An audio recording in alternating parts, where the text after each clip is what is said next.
হাসপাতালের নির্জন করিডোরে যখন শুধু আমরা দুজন অপেক্ষা করছিলাম, শ্বশুরজি হঠাৎ আমার কপালে একটা চুমু দিলেন এবং বললেন, আজ রাতের পর তুমি আর আগের মতো থাকতে পারবে না। গত সপ্তাহে আমার ছোট বোনের অ্যাক্সিডেন্ট হয়। আমরা সবাই হাসপাতালে ছুটে গেলাম। রাত 2টার সময় ডাক্তার বললেন অপারেশন হবে। আমার স্বামী বাইরে গাড়িতে ঘুমিয়ে পড়েছিল। শ্বশুরজি আমার সাথে করিডোরে বসে রইলেন। চারপাশে মৃত্যুর মতো নীরবতা, শুধু দূরে অ্যাম্বুলেন্সের শব্দ। তিনি হঠাৎ আমার হাত ধরলেন, বললেন, চিন্তা করো না, সব ঠিক হয়ে যাবে। আমি তার দিকে তাকালাম। তার চোখে এক অদ্ভুত চাউনি। কিছুক্ষণ পর তিনি উঠে দাঁড়ালেন, বললেন, চলো একটু হেঁটে আসি, এখানে বসে থাকলে আরও টেনশন লাগবে। আমরা হাসপাতালে ছাড়ে গেলাম। শীতল বাতাস বইছিল। তিনি রেলিংয়ের পাশে দাঁড়িয়ে বললেন, জীবন কত ছোট তাই না? যে কোনো মুহূর্তে সব শেষ হয়ে যেতে পারে। আমি মাথা নাড়লাম। তিনি আমার দিকে ঘুরলেন, বললেন, তাই আমি আর অপেক্ষা করতে চাই না। আমি বুঝতে পারলাম না কি বলছেন। তিনি আমার কাছে এসে ফিসফিস করে বললেন, তুমি জানো, আমি প্রথম দিন থেকেই তোমাকে ভালোবেসে ফেলেছিলাম। যেদিন তুমি এই বাড়িতে এসেছিলে লাল শাড়ি পরে, আমার শ্বাস বন্ধ হয়ে এলো। তিনি চালিয়ে গেলেন, আমি চুপ করেছিলাম কারণ তুমি আমার ছেলের বউ, কিন্তু আজ এই হাসপাতালে মৃত্যুকে এত কাছ থেকে দেখে বুঝলাম জীবন অনিশ্চিত। তিনি আমার 2 হাত ধরে বললেন, আমি তোমাকে চাই, শুধু একবার বলো তুমি রাজি আছো কিনা। আমরা এই শহর ছেড়ে চলে যাব, নতুন পরিচয় বিয়ে করব। আমার সব সঞ্চয় তোমার। আমার ভেতরে এক ঝড় বয়ে গেল। মনে মনে একটা তীব্র আকর্ষণ অনুভব করলাম, যা আমি কখনো স্বীকার করিনি। কিন্তু মুখে কাঁপা গলায় বললাম, বাবা, এটা ঠিক না। আমি কিভাবে এমন করতে পারি? এই গল্পটি সম্পূর্ণ শুনলে আপনাদের পানি অটোমেটিক বের হয়ে যাবে, সো যত দ্রুত সম্ভব হাতের কাছে টিস্যু নিয়ে বসে পড়ো। বিছানার চাদর যেন নষ্ট না হয় সেটা সম্পূর্ণ খেয়াল রাখার অনুরোধ জানিয়ে গল্পটি এখন শুরু করব। তার আগে সর্বশেষ অনুরোধ, দয়া করে এমন পানি বের করার গল্প নিয়মিত শুনতে আমাদের চ্যানেলটি সকলেই সাবস্ক্রাইব করুন। ধন্যবাদ। হ্যালো বন্ধুরা, আমার নাম মিতালি সেনগুপ্তা। আমার বয়স 40 বছর। আমার স্বামীর নাম দেবাশিস সেনগুপ্তা, বয়স 43 বছর। আমাদের 2 সন্তান।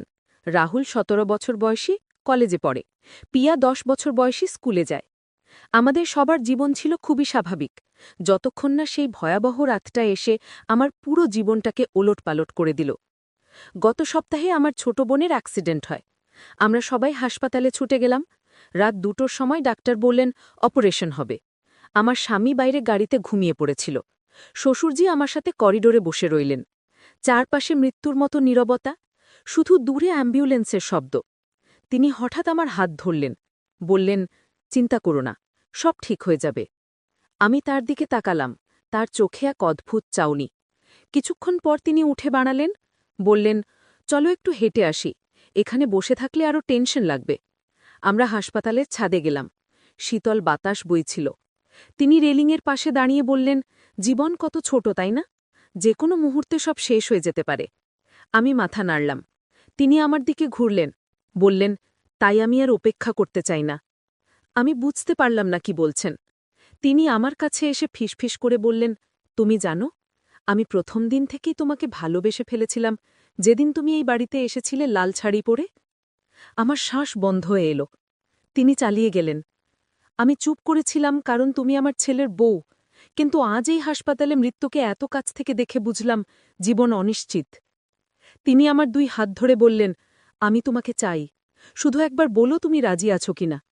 আমরা এই শহর ছেড়ে চলে যাব, নতুন পরিচয় বিয়ে করব। আমার সব সঞ্চয় তোমার। আমার ভেতরে এক ঝড় বয়ে গেল। মনে মনে একটা তীব্র আকর্ষণ অনুভব করলাম, যা আমি কখনো স্বীকার করিনি। কিন্তু মুখে কাঁপা গলায় বললাম, বাবা, এটা ঠিক না। আমি কিভাবে এমন করতে পারি? এই গল্পটি সম্পূর্ণ শুনলে আপনাদের পানি অটোমেটিক বের হয়ে যাবে, সো যত দ্রুত সম্ভব হাতের কাছে টিস্যু নিয়ে বসে পড়ো। বিছানার চাদর যেন নষ্ট না হয় সেটা সম্পূর্ণ খেয়াল রাখার অনুরোধ জানিয়ে গল্পটি এখন শুরু করব। তার আগে সর্বশেষ অনুরোধ, দয়া করে এমন পানি বের করার গল্প নিয়মিত শুনতে আমাদের চ্যানেলটি সকলেই সাবস্ক্রাইব করুন। ধন্যবাদ। হ্যালো বন্ধুরা, আমার নাম মিতালি সেনগুপ্তা। আমার বয়স 40 বছর। আমার স্বামীর নাম দেবাশিস সেনগুপ্তা, বয়স 43 বছর। আমাদের 2 সন্তান, রাহুল আর পিয়া। রাহুল 17 বছর বয়সী, কলেজে পড়ে। পিয়া 10 বছর বয়সী, স্কুলে যায়। আমাদের সবার জীবন ছিল খুবই স্বাভাবিক, যতক্ষণ না সেই ভয়াবহ রাতটা এসে আমার পুরো জীবনটাকে ওলটপালট করে দিল। আমার ছোট বোন রিয়ার অ্যাক্সিডেন্ট হওয়ার পর থেকে আমার শ্বশুর মানিকবাবু আমার প্রতি কেমন যেন অদ্ভুত আচরণ করতে শুরু করলেন। তার বয়স ছিল ৬৫ বছর, কিন্তু দেখতে ৫০ বছরের মতো লাগত। লম্বা সুগঠিত শরীর, ধপধপে সাদা চুল আর দাড়ি। চোখের দৃষ্টি এতটাই তীক্ষ্ণ ছিল যে যার দিকে তাকাতেন সে অস্বস্তি বোধ করত। সেই রাতে হাসপাতালের ছাদে তিনি আমার কাছে তার মনের কথা বললেন। আমি অবাক হয়ে গেলাম। কিন্তু তারপরেই তিনি এমন একটা কথা বললেন যা শুনে আমার মাথা ঘুরে গেল। তিনি বললেন, তুমি জানো না আমি আসলে কে? আমি যা তুমি দেখছ তার চেয়ে অনেক বেশি কিছু। আমি জিজ্ঞেস করলাম, মানে? আপনি কি বলতে চাইছেন? তিনি গভীর দৃষ্টিতে আমার দিকে তাকিয়ে বললেন, তুমি কি জানো আমার আসল নাম মানিকবাবু নয়? আমার আসল নাম মানিকরত্ন সিংহ। আমি একজন প্রত্নতত্ত্ববিদ ছিলাম। ৪০ বছর আগে একটা প্রাচীন মন্দির আবিষ্কার করেছিলাম যেখানে লুকিয়েছিল অসংখ্য ধনসম্পদ। কিন্তু সেই ধন নিয়ে ফেরার পথে আমার দলের সবাই মারা যায়, শুধু আমি বেঁচে ফিরি। আমি হতবাক হয়ে গেলাম। তিনি চালিয়ে গেলেন, সেই মন্দিরে একটা অভিশাপ ছিল, যে ধন সেখান থেকে নিয়ে আসবে তার পরিবারে বিপদ আসবে। আমি তখন যুবক ছিলাম, বিশ্বাস করিনি। কিন্তু ফিরে আসার পর আমার প্রথম স্ত্রী মারা যান। তারপর আমার ছেলে, মানে তোমার স্বামীর বড় ভাই, অদৃশ্য হয়ে যায়। সেই থেকে আমি বুঝলাম অভিশাপটা সত্যি। আমার গা শিউরে উঠল।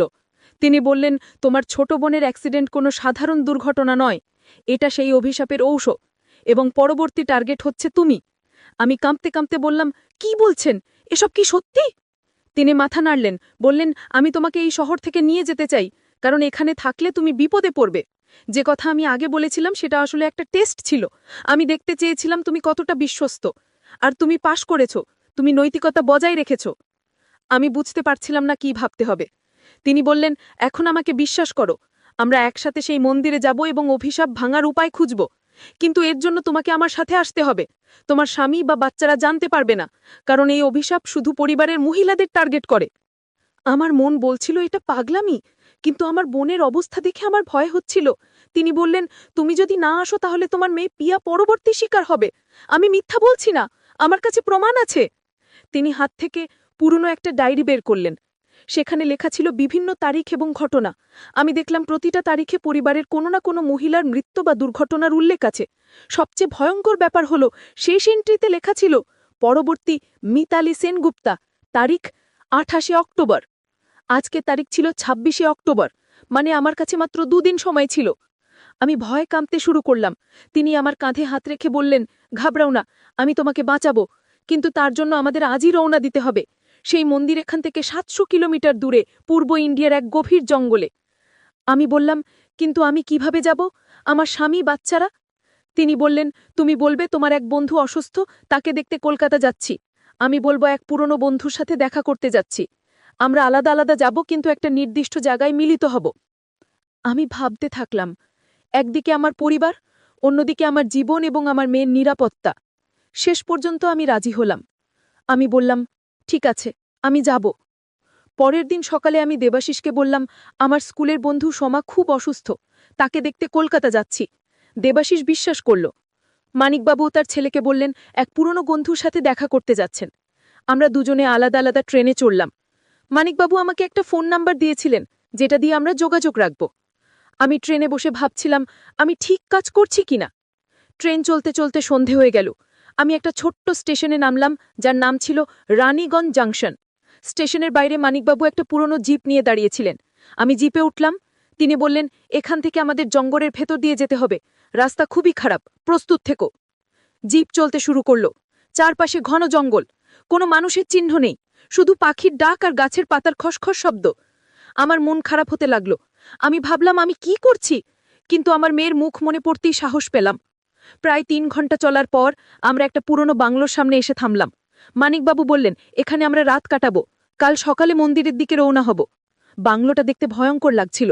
ভাঙা দরজা, ভাঙা জানালা। ভেতরে ঢুকতেই একটা বাঁশি গন্ধ পেলাম।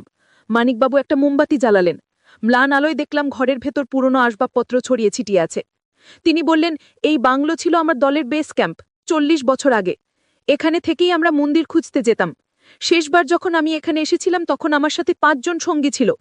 ফিরে এসেছিলাম শুধু আমি একা। আমি জিজ্ঞেস করলাম, তারা কিভাবে মারা গেল? তিনি দীর্ঘশ্বাস ফেললেন। বললেন, মন্দিরে ঢুকতে সময় নানা ধরনের ফাঁদ ছিল। একজন বিষাক্ত তীরের আঘাতে মারা গেল, আরেকজন গভীর গর্তে পড়ে মারা গেল।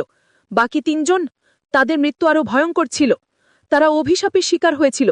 তাদের শরীর থেকে রক্ত বেরিয়ে গিয়ে তারা শুকিয়ে মারা গিয়েছিল। আমার গা শিউড়ে উঠল। তিনি বললেন, তাহলে আমরা এখন কি করব? আমরাও তো মারা যেতে পারি। তিনি মাথা নাড়লেন, বললেন, না, আমি এবার প্রস্তুত। আমার কাছে মন্দিরের পুরো ম্যাপ আছে। আমি জানি কোথায় কোন ফাঁদ আছে। আমি জানি অভিশাপ ভাঙার উপায়ও। তিনি একটা পুরনো চামড়ার ব্যাগ থেকে একটা ছেঁড়া কাগজ বের করলেন। সেখানে হাতে আঁকা একটা ম্যাপ ছিল। তিনি বললেন, এই ম্যাপ অনুসরণ করে আমরা মন্দিরের গর্ভগৃহে পৌঁছাতে পারব। সেখানে একটা প্রাচীন মূর্তি আছে। তার সামনে একটা বিশেষ পুজো করতে হবে, তবেই অভিশাপ ভাঙবে। আমি জিজ্ঞেস করলাম, কিন্তু পুজো করার জন্য কি কি লাগবে? তিনি বললেন, একজন পবিত্র মহিলার রক্ত। তুমি পবিত্র, কারণ তুমি পরিবারের প্রতি বিশ্বস্ত। তুমি আমার প্রস্তাব প্রত্যাখ্যান করেছিলে। তোমার রক্তই পারবে এই অভিশাপ ভাঙতে। আমি চমকে উঠলাম। আমি বললাম, মানে আমার রক্ত দিতে হবে?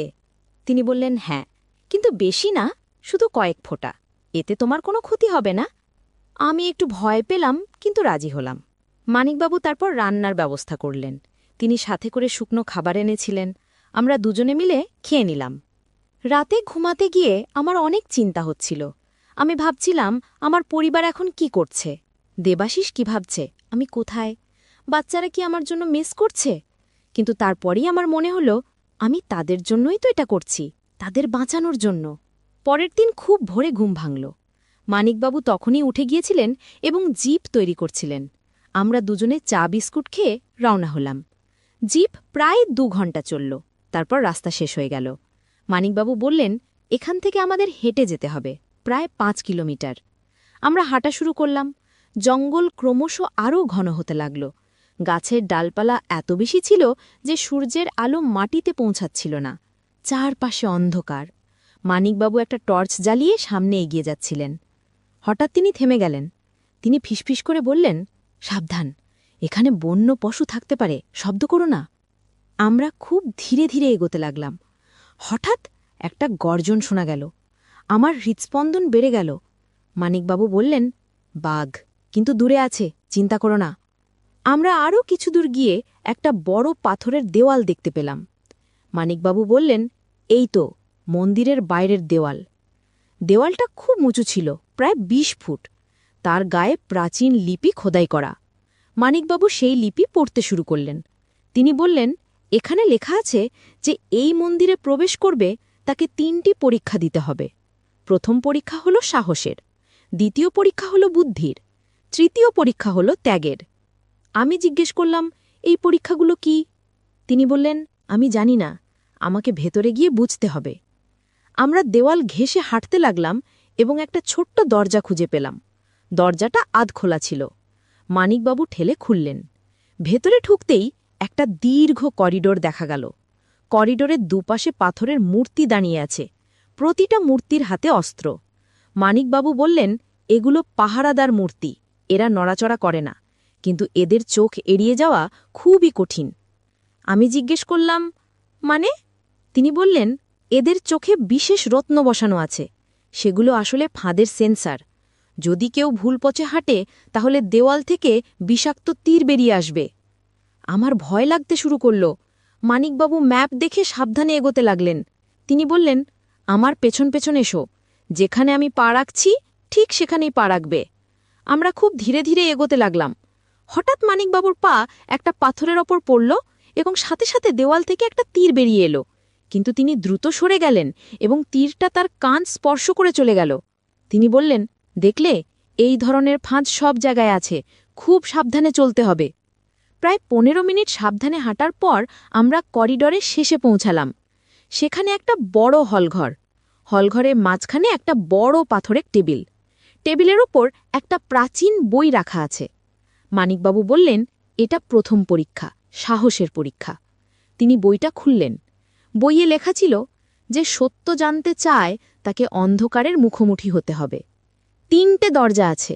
একটা দরজার পেছনে আছে পথ, বাকি দুটোর পেছনে আছে মৃত্যু। তুমি কোনটা বেছে নেবে? আমরা তাকিয়ে দেখলাম হলঘরের 3 দিকে 3টে দরজা। প্রতিটা দরজা দেখতে একই রকম, কোনো চিহ্ন নেই।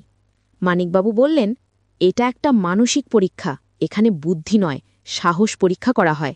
আমাদের বিশ্বাস করে একটা দরজা বেছে নিতে হবে। আমি বললাম, কিন্তু কিভাবে বুঝব কোনটা সঠিক? তিনি বললেন, আমরা বুঝতে পারব না, আমাদের শুধু বিশ্বাস করতে হবে। তুমি কোনটা বেছে নেবে? আমি 3টে দরজার দিকে তাকালাম। প্রথম দরজা ছিল বাম দিকে, কালো পাথরের তৈরি। দ্বিতীয় দরজা ছিল মাঝখানে, সাদা পাথরের তৈরি। তৃতীয় দরজা ছিল ডান দিকে, লাল পাথরের তৈরি। আমি না জানি কেন মাঝখানের সাদা দরজার দিকে আকৃষ্ট হলাম। আমি বললাম, মাঝখানেরটা। মানিকবাবু মাথা নাড়লেন, বললেন, ঠিক আছে, আমরা ওটা খুলব, প্রস্তুত থেকো। তিনি ধীরে ধীরে সাদা দরজার দিকে এগিয়ে গেলেন এবং হাতল ধরে জোরে টেনে খুললেন। দরজা খুলতেই একটা ঝকঝকে আলো বেরিয়ে এলো। আমরা চোখ বন্ধ করে ফেললাম। কিছুক্ষণ পর চোখ খুলে দেখি দরজার পেছনে আরেকটা সিঁড়ি, যা নিচের দিকে নেমে গেছে। মানিকবাবু হাসলেন, বললেন, তুমি ঠিক বেছেছ, চলো। আমরা সিঁড়ি দিয়ে নিচে নামতে লাগলাম। সিঁড়িটা খুব লম্বা ছিল। প্রায় 10 মিনিট নামার পর আমরা একটা ভূগর্ভস্থ গুহায় পৌঁছালাম। গুহার মধ্যে একটা ছোট্ট নদী বইছে, পানি একদম স্বচ্ছ। মানিকবাবু বললেন, এটা দ্বিতীয় পরীক্ষা, বুদ্ধির পরীক্ষা। গুহার ওপারে আরেকটা দরজা দেখা যাচ্ছে, কিন্তু কোনো সেতু নেই, শুধু পানির মধ্যে কয়েকটা পাথর দেখা যাচ্ছে। মানিকবাবু বললেন, আমাদের এই পাথরগুলোর ওপর দিয়ে হেঁটে ওপারে যেতে হবে। কিন্তু সব পাথর নিরাপদ নয়, কিছু পাথর নকল, মানে সেগুলো পানির ওপর ভাসছে। যদি কেউ সেই পাথরের ওপর পা দেয়, তাহলে সে পানিতে ডুবে যাবে। আমি জিজ্ঞেস করলাম, তাহলে কিভাবে বুঝব কোনটা আসল পাথর? তিনি বললেন, আসল পাথরগুলোর ওপর শ্যাওলা জমে আছে, নকল পাথরগুলো একদম পরিষ্কার। আমরা খুব সাবধানে দেখতে লাগলাম। সত্যিই কিছু পাথরের ওপর সবুজ শ্যাওলা দেখা যাচ্ছে। মানিকবাবু প্রথমে একটা শ্যাওলাওয়ালা পাথরের ওপর পা দিলেন। পাথরটা স্থির ছিল। তিনি বললেন, ঠিক আছে, এটা আসল, এভাবে একটা একটা করে এগোতে হবে। আমরা ধীরে ধীরে পাথরের ওপর দিয়ে এগোতে লাগলাম। হঠাৎ আমার পা পিছলে গেল এবং আমি প্রায় পানিতে পড়ে যাচ্ছিলাম। কিন্তু মানিকবাবু দ্রুত আমার হাত ধরে টেনে তুললেন। তিনি বললেন, সাবধান, এই পানি বিষাক্ত, এখানে পড়লে বেঁচে ফেরা সম্ভব নয়। আমার হৃদস্পন্দন বেড়ে গেল। আমি আরও সাবধানে এগোতে লাগলাম। প্রায় 15 মিনিট পর আমরা ওপারে পৌঁছালাম।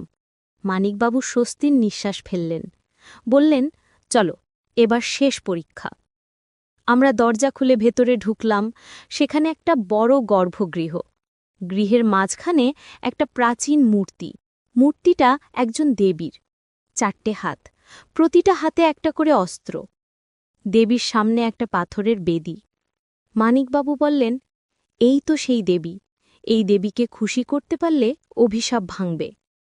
তিনি বেদির কাছে গেলেন এবং সেখানে লেখা পড়তে লাগলেন। তারপর তিনি আমার দিকে ঘুরলেন। তার মুখ গম্ভীর। তিনি বললেন, মিতালি, তৃতীয় পরীক্ষা হল ত্যাগের। এখানে লেখা আছে যে অভিশাপ ভাঙতে হলে একজনকে ত্যাগ স্বীকার করতে হবে।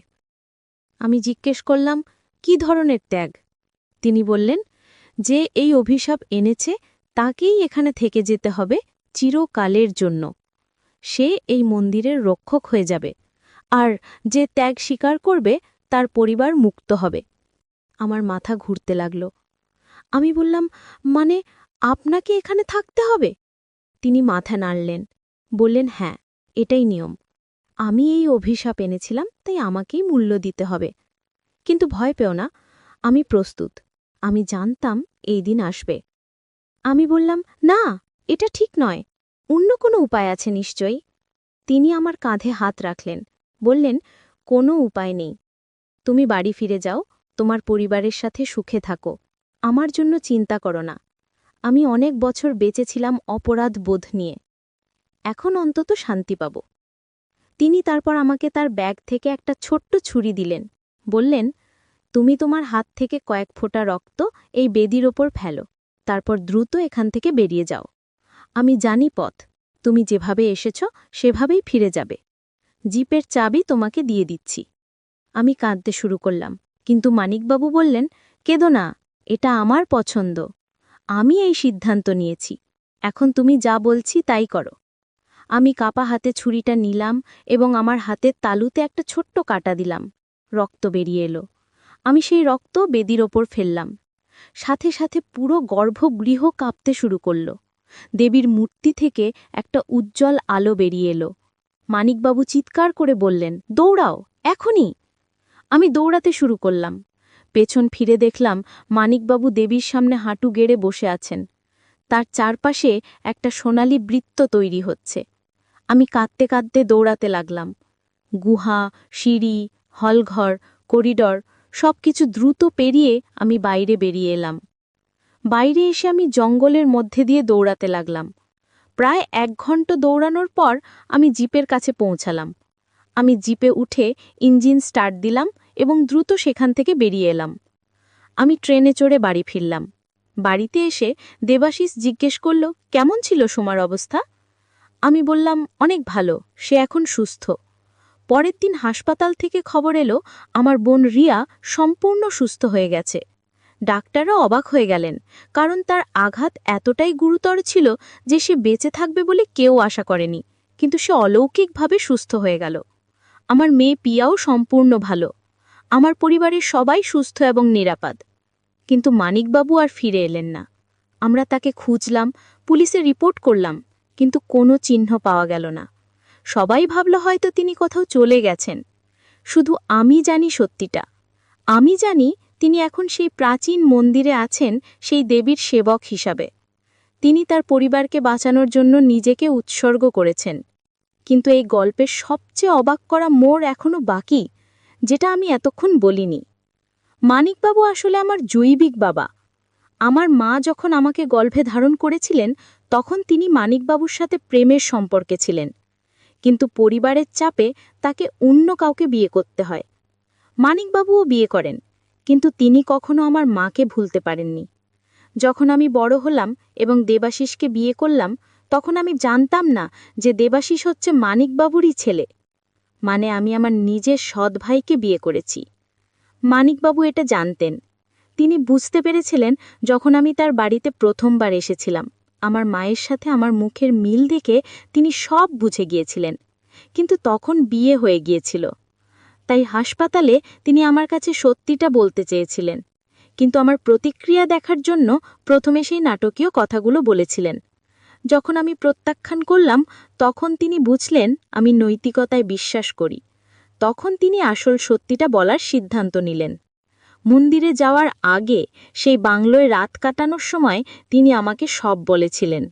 আমার মা এবং তার সম্পর্কের কথা, আমার আসল পরিচয়ের কথা। আমি শুনে স্তব্ধ হয়ে গিয়েছিলাম। কিন্তু তিনি আমাকে বলেছিলেন, এই সত্য কাউকে জানানো যাবে না, কারণ এতে আমার বিবাহিত জীবন নষ্ট হবে। তিনি বলেছিলেন, আমি তোমাকে বাঁচাতে চাই। শুধু তুমি আমার একমাত্র সন্তান যে জীবিত আছে। আমার বড় ছেলে যে হারিয়ে গিয়েছিল, সে আসলে আমার সৎ ভাই ছিল না। সে ছিল আমার প্রথম স্ত্রীর ছেলে। কিন্তু তুমি আমার রক্ত, আমার নিদের মেয়ে। তাই আমি যা কিছু করছি তা তোমার জন্য। সেই রাতে আমি অনেক কেঁদেছিলাম, কিন্তু সকালে উঠে আমি সিদ্ধান্ত নিয়েছিলাম যে আমি তাকে সাহায্য করব, কারণ তিনি আমার বাবা, আমার আসল বাবা। এখন আমি বুঝতে পারি যে সেই গল্পের শুরুতে যখন তিনি বলেছিলেন, আজ রাতের পর তুমি আর আগের মতো থাকতে পারবে না, তখন তিনি আসলে বলতে চেয়েছিলেন যে আমার জীবন পুরো বদলে যাবে। আমি সত্য জানব, আমি জানব আমার আসল পরিচয়। এই গল্পের নৈতিক শিক্ষা হলো যে কখনো কখনো জীবনে এমন সত্য জানা যায় যা আমাদের পুরো দৃষ্টিভঙ্গি বদলে দেয়। কিন্তু সেই সত্য নিয়ে কিভাবে চলব সেটা আমাদের নিজেদের সিদ্ধান্ত। আমি আমার স্বামী এবং বাচ্চাদের নিয়ে সুখে আছি, কিন্তু মাঝে মাঝে আমি ভাবি, যদি আমি সেদিন হাসপাতালে যেতাম না, যদি মানিকবাবু আমার কাছে সত্যি না বলতেন, তাহলে আমার জীবন কেমন হতো। হয়তো আমি কখনোই জানতে পারতাম না যে আমি কার মেয়ে। কিন্তু এখন আমি জানি, এবং এই জানাটাই আমার সবচেয়ে বড় ভার এবং সবচেয়ে বড় শক্তি। কারণ আমার বাবা তার জীবন দিয়ে আমাকে বাঁচিয়েছেন। তিনি একজন সত্যিকারের বীর। যারা এই গল্পটা শুনলেন তারা হয়তো ভাবছেন যে গল্পের শুরুতে যা ছিল তা আর শেষে নেই। হ্যাঁ, এটাই ছিল আমার উদ্দেশ্য। কারণ জীবন সবসময় আমরা যা ভাবি তা হয় না। কখনো কখনো যা মনে হয় ভয়ঙ্কর তা আসলে হয় ভালোবাসা, আর যা মনে হয় সাধারণ তা আসলে হয় অসাধারণ। আর হ্যাঁ, গল্পের শুরুতে যখন আমি বলেছিলাম পানি বেরিয়ে যাবে, তখন আমি বলতে চেয়েছিলাম চোখের পানি। কারণ এই গল্পে আছে আবেগ, ত্যাগ এবং পারিবারিক ভালোবাসা, যা শুনলে যে কারোর চোখে পানি এসে যায়। তো এই ছিল আমার গল্প, একটা রহস্যময়, রোমাঞ্চকর এবং আবেগঘন যাত্রা, যেখানে আমি আমার আসল পরিচয় খুঁজে পেয়েছি এবং একজন বাবা তার মেয়ের জন্য চূড়ান্ত ত্যাগ স্বীকার করেছেন। আশা করি আপনারা গল্পটা উপভোগ করেছেন।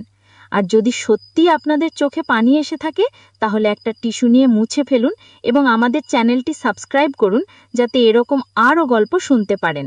ধন্যবাদ।